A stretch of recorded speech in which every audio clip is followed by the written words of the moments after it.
You're listening to The Lyndia Grant Show. Think on these things with Lyndia Grant.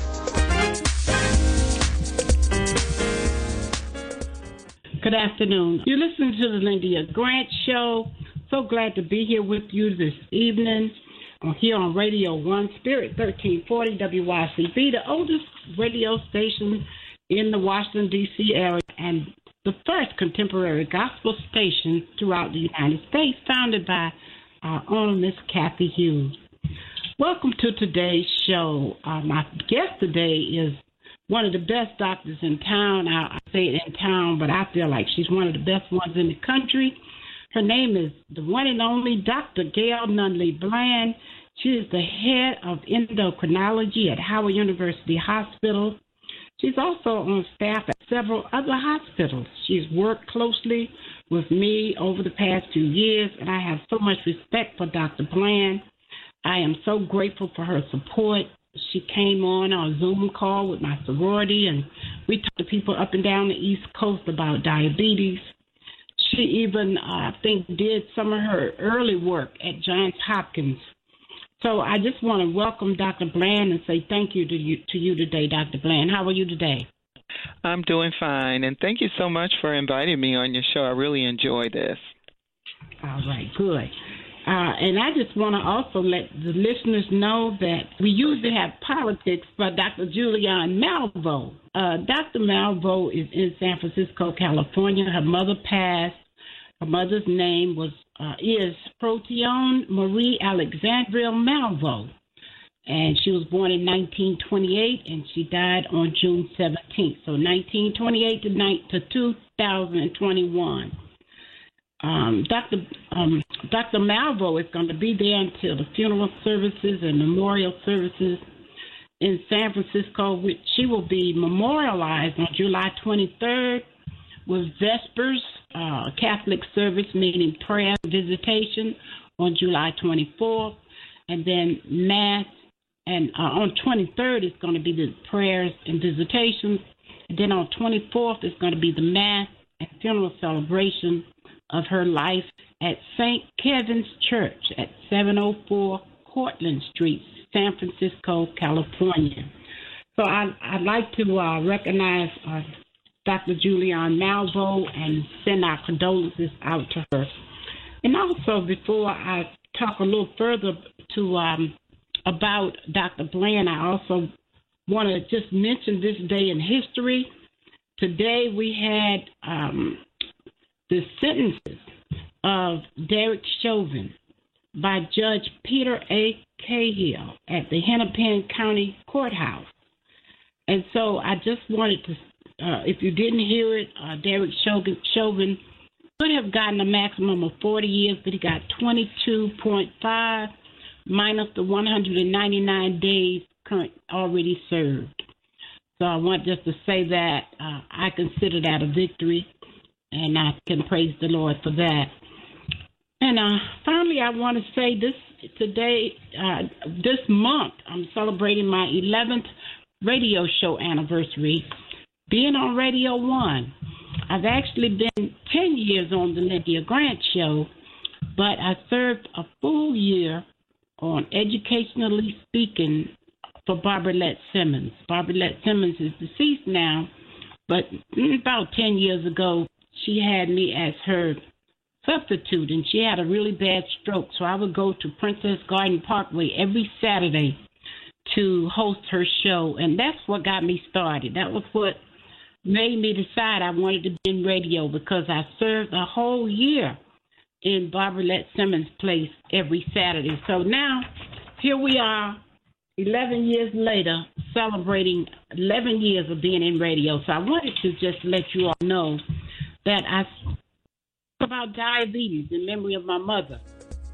My mom died from complications of diabetes.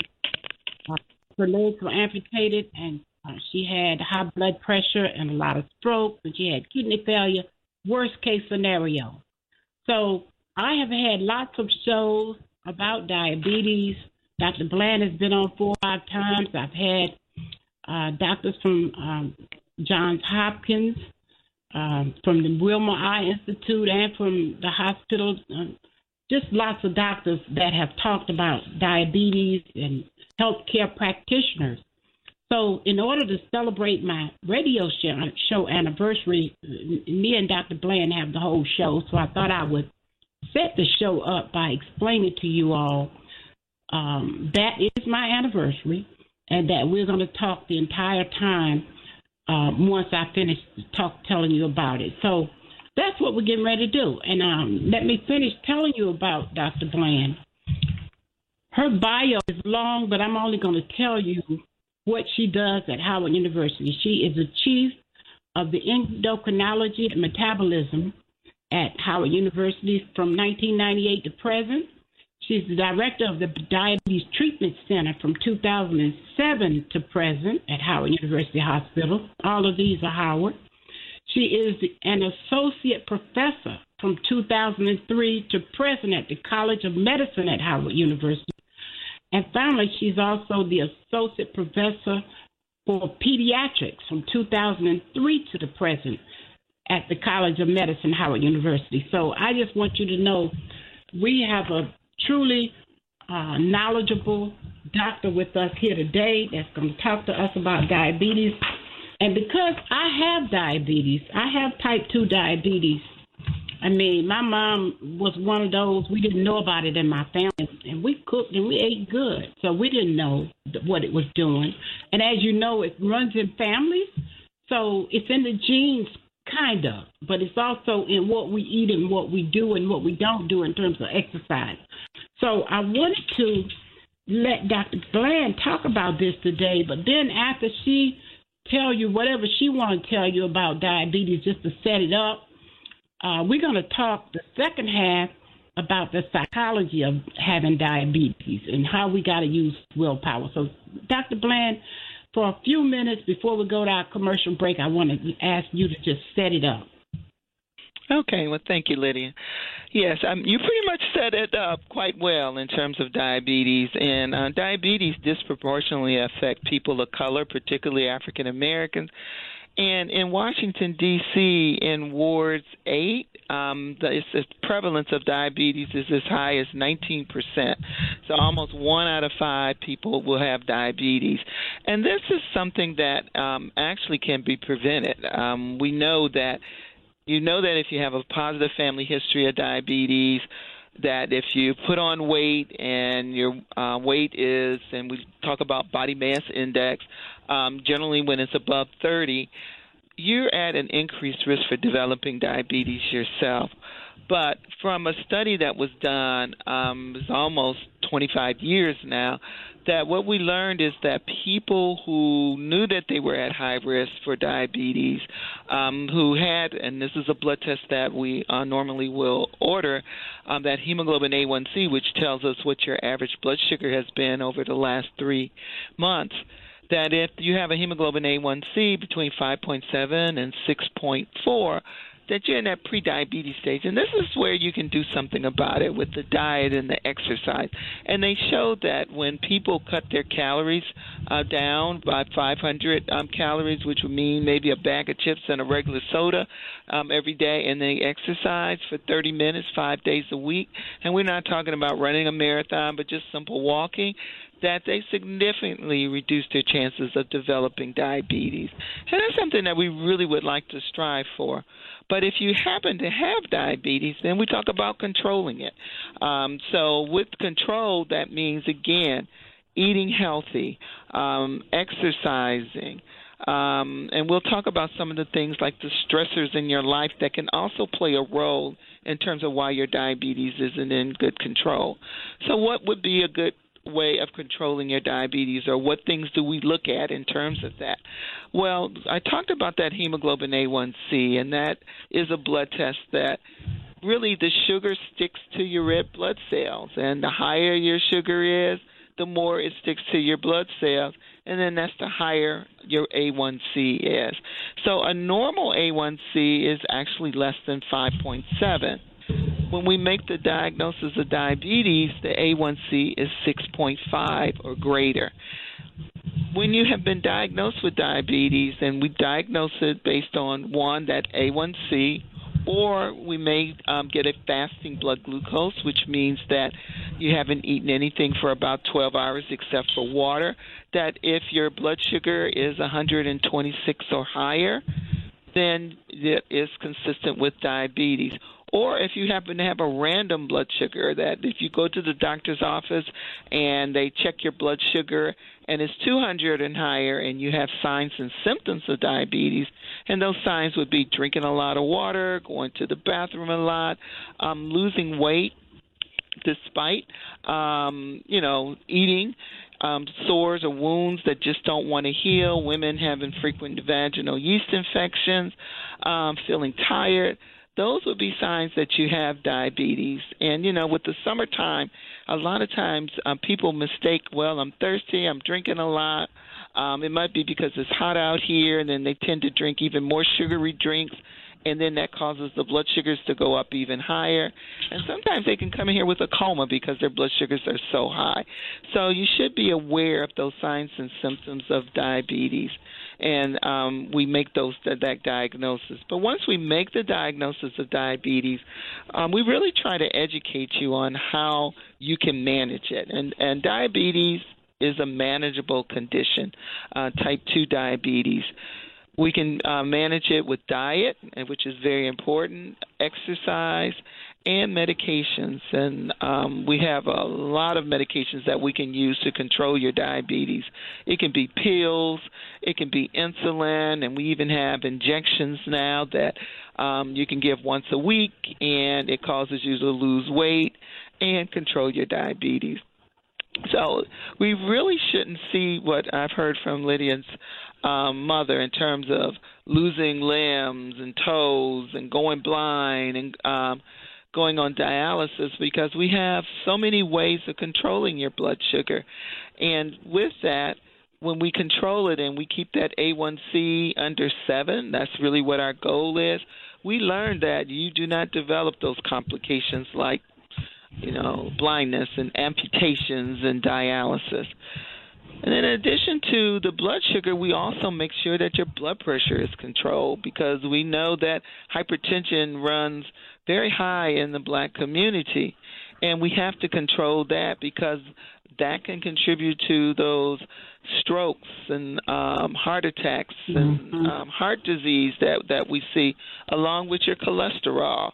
And again, we have to control that, and we have medications that do that as well in terms of getting that bad cholesterol under 100, working on the triglycerides, that's the fatty part of the cholesterol, that should be under 150.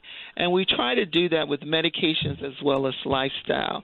So there are a lot of tools that we use to control not only your blood sugar, but your blood pressure as well as your cholesterol. I like to think of these as the ABCs of managing diabetes.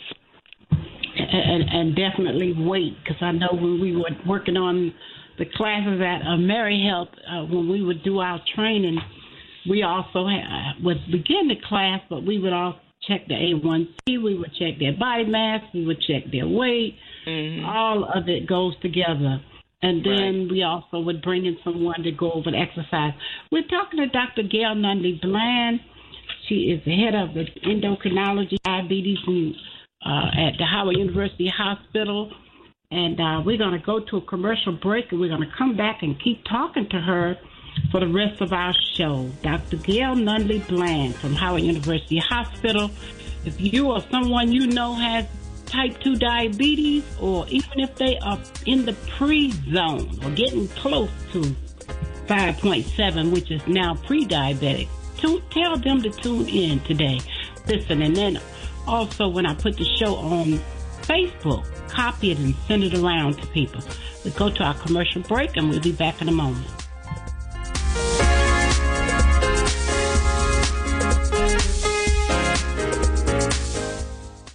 Honestly, my care coach at AmeriHealth changed my life. I quit going to the doctor a long time ago.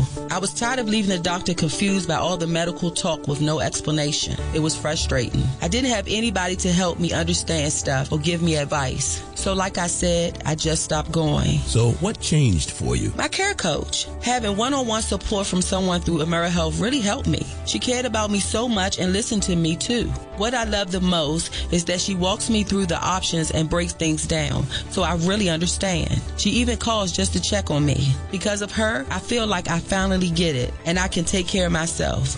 But if I need her, she's always there. AmeriHealth cares, and we believe our members deserve a care coach. Just call us at 1-877-759-6224 to get connected to your care coach. 1-877-759-6224. This program is funded in part by the government of the District of Columbia Department of Healthcare Finance. Mayor Muriel Bowser. Washington and former religion columnist Lyndia Grant. Ida B. Wells, born into enslavement, was a journalist and activist. An avid reader, she read through the entire Bible many times. Wells was once asked to leave the ladies' car and sit in the colored train. She refused and train officials pushed her. Ida B. Wells retaliated but was pushed off the train at the next stop. A crowd of whites applauded. She vowed to get even. 3 of her close friends were lynched for opening businesses that cut into profits of whites. Everything changed for Wells. She spoke out internationally against lynching of blacks for the rest of her life. Through her efforts, lynching in America nearly disappeared by the time of her death. An NAACP founder, we salute Ida B. Wells for Women's History Month. Read more in the religion column of the Washington Informer, an award-winning African-American newspaper. We don't report crime or gossip, just positive news. Pick up the Washington Informer or visit us online at washingtoninformer.com. Call 202-561-4100 for more information.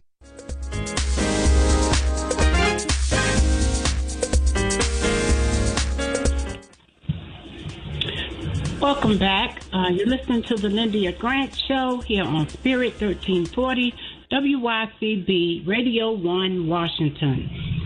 We are talking to Dr. Gail Nunlee-Bland, the head of the endocrinology and diabetes at Howard University Hospital right here in Washington, D.C.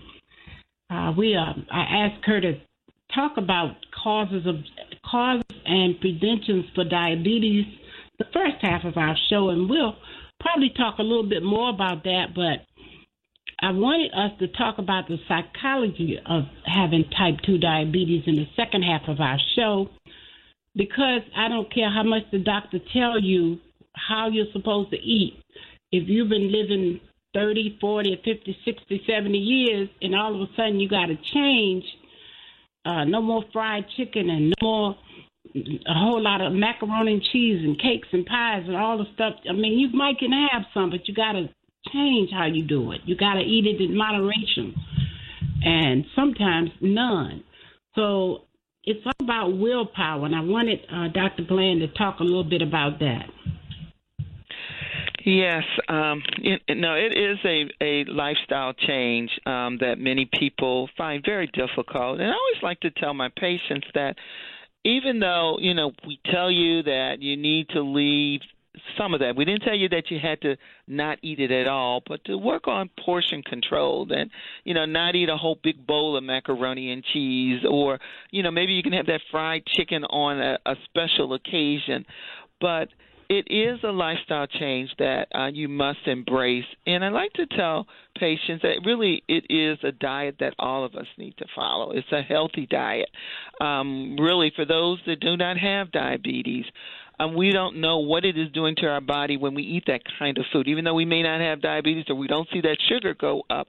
But it may be causing us to have underlying heart problems or hardening of the arteries, and each person is different. So I don't want them to think that that's just a horrible diet. And, that's one of the challenges sometimes we have with our patients. They don't want to see the nutritionist, the dietitian. And what she tries to do is not take away all the foods that you enjoy, but how can you incorporate them in a portion size that will not cause problems with your diabetes. And that's something that you will learn. And I think sometimes people think that I can only eat salads and water and that's it, but that's not the case. So we have to work on that part of it as well. I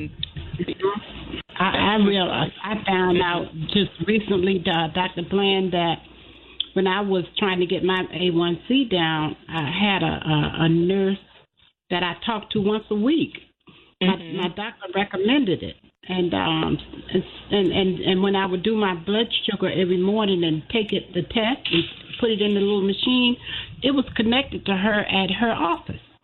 So she was able to keep up with, when she talked to me once a week, she saw that it was every day.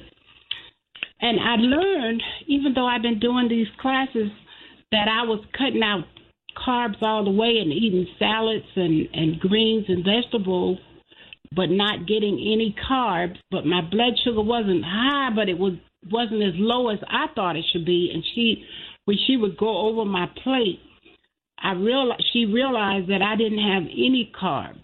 And so she said, you got to eat some bread or potatoes or you got to have some. And, I always thought I didn't have to have any. Talk to us about that. Right, and you're absolutely right. And I think sometimes people believe that you have to cut out all carbs, your bread, your rice, your pasta. These are things that are what we consider carbs. And actually the diet that we recommend for most people with diabetes, half of it can be carbs, but we also have to make sure we have those vegetables, those green leafy vegetables. Those have good amount of fibers and nutrients and vitamins and so forth.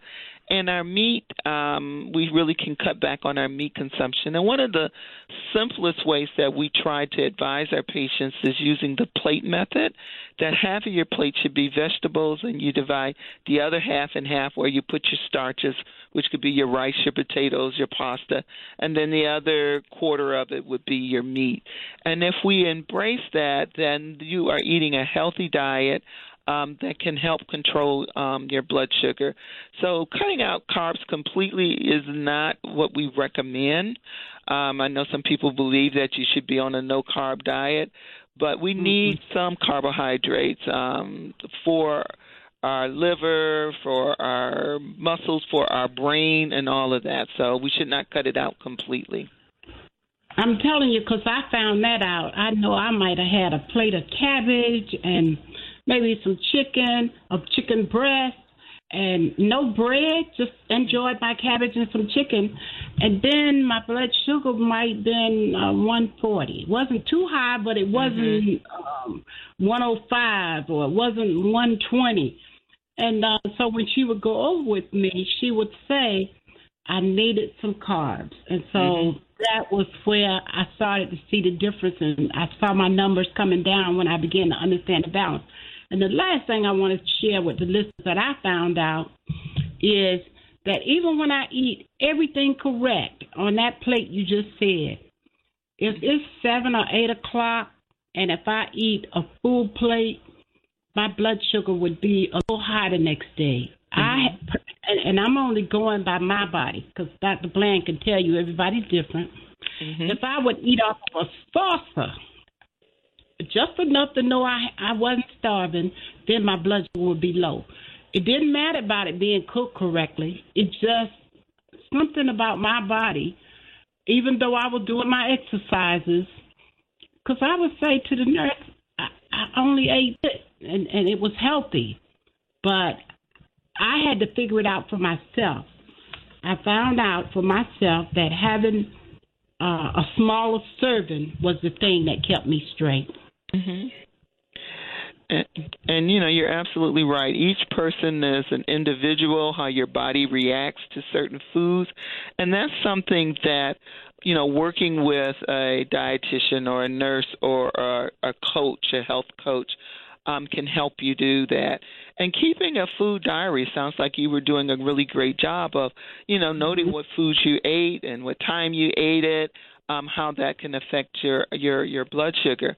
And, we also tell our patients, and, speaking of carbs, that your liver actually will put out more sugar when you do not eat carbs because your body, you got to feed that brain with some type of sugar. So a lot of times I do get that where patients say, "Oh, well, I didn't eat any carbs, and I don't understand why my blood sugar is high in the morning."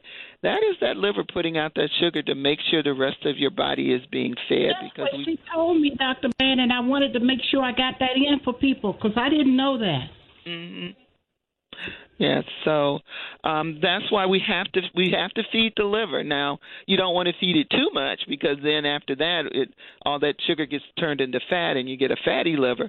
So, it is really that bad balance between the two.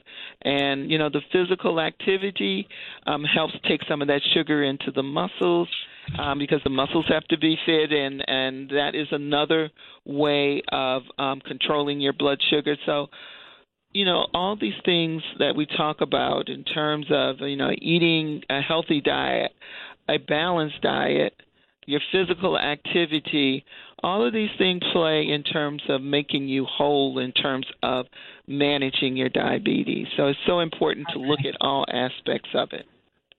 Thank you, Dr. Bland. Dr. Gail Nunlee-Bland, we're so glad you could be here with us today. I know we could have gone on for another hour, but it's time for us to close. I thank you for being my guest today. I invite you to come tune in next week. My guest will be Minister Paulette Holloway Rush from Chicago, Illinois. She's going to be talking about a new book called Reinvented to Rise. Like us on Facebook and Twitter. And join us this Sunday at the All Nations Baptist Church, still by conference call. Call our church at 832-9591. We will be back in our church next Sunday, July 4th. Our pastor is Reverend Dr. James Coleman. Words, thoughts, and deeds have a boomerang effect, so be careful what you send out. Scripture says, my people perish for the lack of knowledge. So think of these things. From the Lyndia Grant Show, I'm your host, Lyndia Grant. Until next week, good day, and thank you, Dr. Bland. Thank you.